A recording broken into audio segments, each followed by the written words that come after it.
Good morning class 10th। आज का हमारा चैप्टर है रासायनिक अभिक्रियाएं और समीकरण।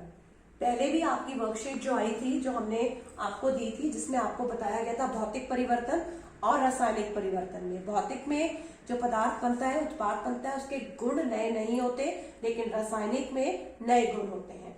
अब हम पढ़ेंगे अभिक्रियाओं के प्रकार, यानी कि टाइप्स ऑफ रिएक्शंस। पहला हमारा आ रहा है संयोजन अभिक्रिया, जिसको कहते हैं कॉम्बिनेशन रिएक्शन। संयोजन का मतलब ही होता है जुड़ना।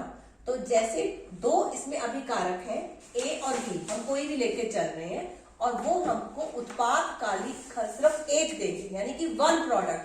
दो से ज्यादा भी हो सकते हैं अभिकारक, यानी कि रिएक्टेंट्स 2 और मोर, यानी कि 2 या 2 से ज्यादा हो सकते हैं, लेकिन उत्पाद हमें केवल एक ही मिलेगा। ये बहुत इंपॉर्टेंट है। अभिकारक जितने मर्जी हो जाए, लेकिन उत्पाद एक ही होना चाहिए। इसका उदाहरण बहुत सिंपल वाला मैं आपको दे रही हूं, जैसे कि hydrogen gas H2 plus oxygen O2। जब भी बच्चों गैसें लिखनी है, कभी भी आपने खाली H या खाली O नहीं लिखना, हमेशा नीचे 2 लगाना है, क्योंकि दो परमाणु जुड़कर ही हमेशा एक गैस का अणु बनाते हैं। तो H2 प्लस O2 आपको देंगे पानी H2O। लेकिन आप यहाँ याद है आपको लास्ट वर्कशीट जो हमने की है 73, उसमें हमने संतुलित किया था। तो यहाँ देखिए मैंने इसको संतुलित किया है। अगर आप देखना चाहते हैं कि मैंने कैसे संतुलित किया, तो यहाँ देखिए, जैसे मैंने लिखा H2 प्लस O2, ये बन गया H2O। तो आप देखिए यहाँ हाइड्रोजन के कितने परमाणु हैं? 2। यहाँ कितने हैं? 2। लेकिन ऑक्सीजन के 2, लेकिन यहाँ ऑक्सीजन कितना है? 1। तो मेरे को यहाँ पे ऑक्सीजन को बढ़ाना पड़ेगा। कितने बढ़ाने पड़ेंगे? 2। जब भी हमें संतुलित करना है, नीचे कभी नहीं लगाना। नीचे हम हमेशा वैलेंसी या संयोजकता लिखते हैं। तो मैं यहाँ पर 2 लगाऊंगी। जब मैंने 2 यहाँ लगाया, ये 2 हाइड्रोजन को भी मिल गया, ये 2 ऑक्सीजन को भी मिल गया। ऑक्सीजन तो हो गई संतुलित 2-2, लेकिन हाइड्रोजन कितनी हो गई? 4, क्योंकि जब भी हम यहाँ पे परमाणुओं का नंबर बढ़ाते हैं और नीचे संयोजकता, इनको गुणा करते हैं, तो 2 गुणा 2 4 हाइड्रोजन हो गए। तो यहाँ पे भी मुझे हाइड्रोजन 4 करनी पड़ेगी।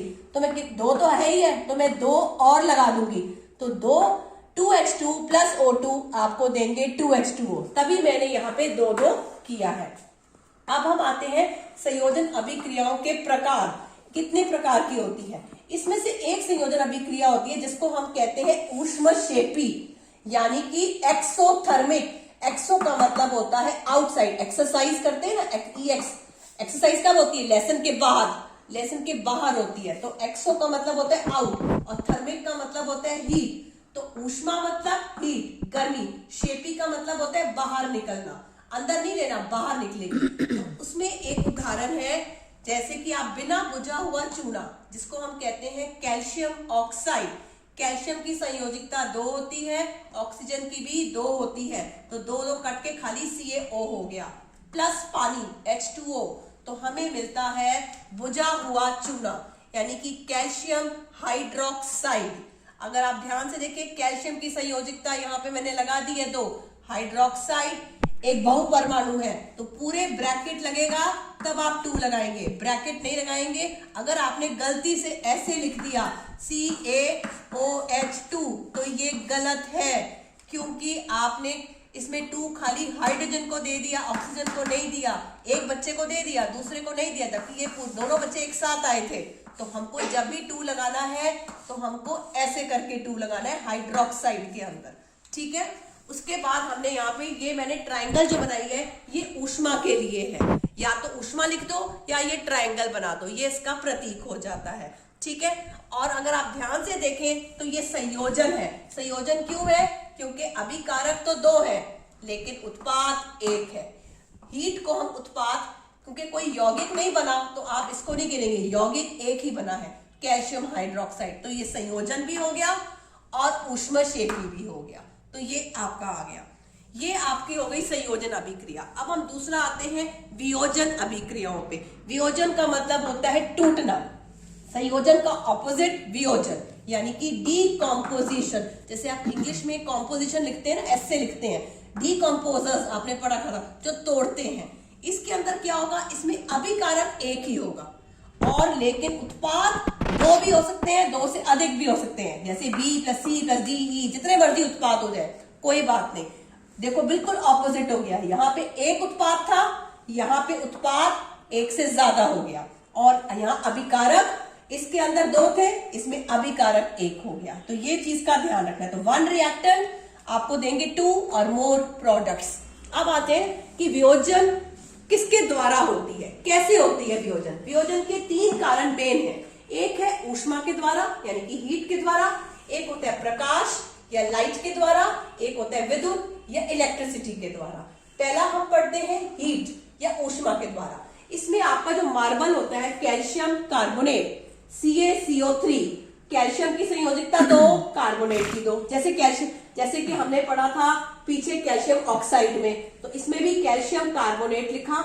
ऊष्मा हमने दी, इसमें ऊष्मा हम दे रहे हैं तो इसके अंदर निकल नहीं रही, इसलिए इसको हम कहते हैं ऊष्मा शोषी यानी कि एंडोथर्मिक। ऊष्मा तो हीट ही हो गया, शोषी का मतलब होता है अंदर लेना। पोषण जैसे वर्ड आता है ना, पोषण होता है न्यूट्रिशन, खाना अंदर लेना, तो शोषी का मतलब अंदर लेना।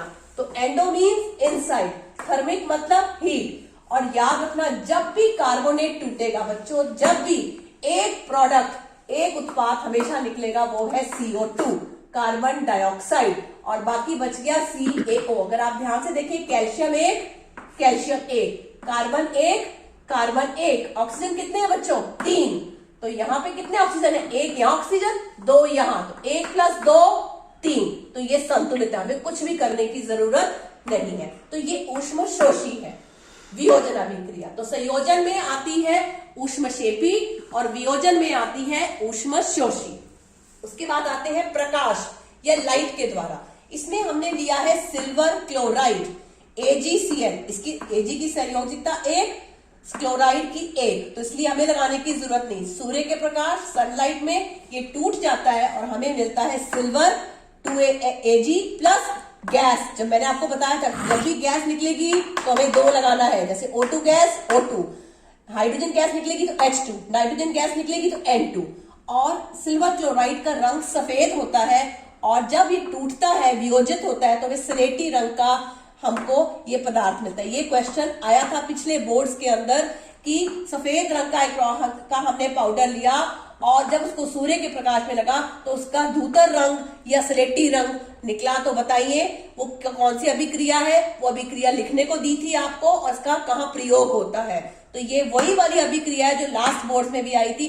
तो कई क्वेश्चंस कई बार पिछले बोर्ड्स के वो जरूर डालते हैं, तो आपने ध्यान रखना है 2AgCl सफेद रंग का और ये Ag स्लेटी रंग का निकलता है। और मैंने यहाँ पे देखो एक स्टार डाला है, स्टार का मतलब इसके बारे में कुछ बताना चाहती हूँ कि ये वाला जो अभिक्रिया है ये श्याम श्वेत फोटोग्राफी यानी कि ब्लैक एंड व्हाइट फोटोग्राफी में इस्तेमाल होता है। आजकल तो कलर्ड आती है, लेकिन जो ब्लैक एंड व्हाइट फोटोग्राफी होती है तो उसमें हम इसी के द्रव्य के अंदर सिल्वर क्लोराइड के द्रव में ही हम ये फोटोग्राफी निकालते हैं। और इसी प्रकार अगर हम सिल्वर ब्रोमाइड लेंगे AgBr तो भी हमको Ag + Br2, देखो यहाँ भी गैस मिली तो Br2 लिखा है, सूर्य के प्रकाश में ये दे देगा। और संतुलित की हुई है यहाँ पे देख लीजिए, क्योंकि क्लोरीन 2 था तो यहाँ मुझे क्लोरीन को 2 देना पड़ा, क्लोरीन को 2 दिया तो सिल्वर 2 हो गया, तो मुझे यहाँ सिल्वर को भी 2 देना पड़ा। इसी प्रकार यहाँ ब्रोमाइड में भी किया, यहाँ ब्रोमाइड का 2 था तो मुझे यहाँ Br को ब्रोमाइड को 2 देना पड़ा, 2 देना पड़ा तो सिल्वर 2 हो गया, तो इधर सिल्वर को भी 2 देना पड़ा, इसलिए संतुलित करना पड़ा। और सिल्वर क्लोराइड सिल्वर ब्रोमाइड को हम हमेशा गहरे रंग की बोतल में संग्रहित किया जाता है, यानी कि डार्क कलर्ड बॉटल्स में रखते हैं। क्यों? क्योंकि अगर आप इसको ओपन में रखेंगे तो सूर्य के प्रकाश में ये टूट जाएगा, वियोजित हो जाएगा। तो यहाँ हमने सारा रिएक्शंस 2 प्रकार आज हमने पढ़ लिए, वो है संयोजन और वियोजन, और वियोजन के कारण पढ़ लिए। आपकी वर्कशीट्स भी इसी के ऊपर नेक्स्ट है जो आपको आएगी। इसके बाद जो नेक्स्ट वीडियो बनेगी उसके अंदर मैं आपको बताऊंगी विस्थापन और द्विस्थापन। अब तीसरा कारण रह गया वो है विद्युत का, विद्युत के द्वारा यानी कि इलेक्ट्रिसिटी के द्वारा। ये अभी हमने पढ़ा था, यहाँ देखो जब हमने पढ़ा था कि संयोजन में कि H2 + O2 दे रहा था H2O, इसी का ऑपोजिट, इसी का उल्टा रिएक्शन है, बड़ा इजी आप याद कर सकते हैं कि जब पानी को में विद्युत पास करते हैं तो